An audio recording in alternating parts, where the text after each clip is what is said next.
경북경찰 간부가 음주운전을 하다 앞서 달리던 차량을 들이받는 사고를 내고 도주까지 시도한 의혹이 있다는 보도 전해드린 적 있습니다. 그런데 이 경찰 간부가 음주 사고를 내기 직전 또 다른 사고를 낸 사실을 취재진이 확인했는데요.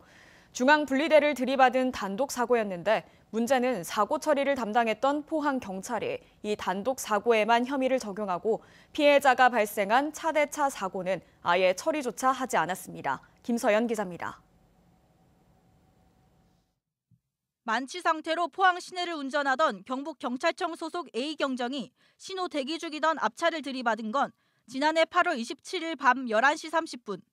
사고 처리도 제대로 하지 않고 현장에서 도주하려다 피해자 측에 붙잡히기도 했습니다. 그런데 이 사고가 나기 5분 전 A경정은 사고 지점 1.3km 전방에서 이미 도로 중앙 분리대를 들이받은 상태였습니다.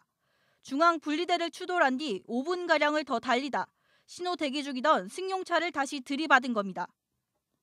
현장에 도착하니까 차 밑에 가드레일 파편이 끼어져 있었습니다. 그리고 제가 그걸 끄집어내갖고 바퀴로 던졌습니다.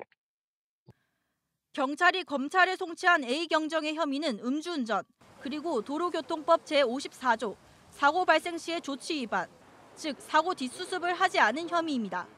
하지만 비교적 경미한 1차 사고에는 혐의가 적용됐고 2차 차대차 사고에는 이 혐의를 적용하지 않았습니다. 다시 말해 2차 사고에 대해서는 아예 사고 처리를 하지 않았습니다.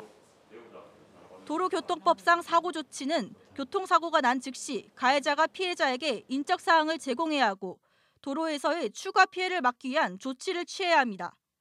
하지만 피해자는 사고 현장에서 A경정에게 이름이나 전화번호 등 신원 정보를 받지 못했고 A경정이 사고 당시 도주까지 시도했다고 주장합니다. 명함을 받았거나 내가 그 사람이 경찰인 걸 신문을 알았다는데 현장에서 어떻게 했겠습니까? A경정의 부인이 오히려 병원에 가지 말라는 부탁까지 했다고 말합니다. 병원 기록 남으면 좀 자기들한테 좀 안 좋은 상황이 생길 것 같다고 병원 좀 제발 좀 제거하지 말아달라고 했습니다. 수사를 담당했던 포항 북부경찰서는 현장에서 가해자인 A경정이 피해자 측에 인적사항을 전달했고 A경정이 도주했다는 의혹에 대해서도 피해자가 도주가 아니라고 진술해 혐의 없는 걸로 판단했다는 입장입니다. 하지만 설사 피해자가 가해자와 합의했다 하더라도 사고 미조치는 반의사 불벌죄가 아니기 때문에 혐의를 적용해야 합니다. 포항 북부경찰서 측은 A경정의 뺑소니 혐의에 대해서도 재수사 계획이 없다고 답변했습니다. 음주의 뺑소니 혐의가 명백한데도 경찰의 제 식구 감싸기식의 사건 축소 의혹이 더 큰 논란을 야기하고 있습니다. MBC 뉴스 김서연입니다.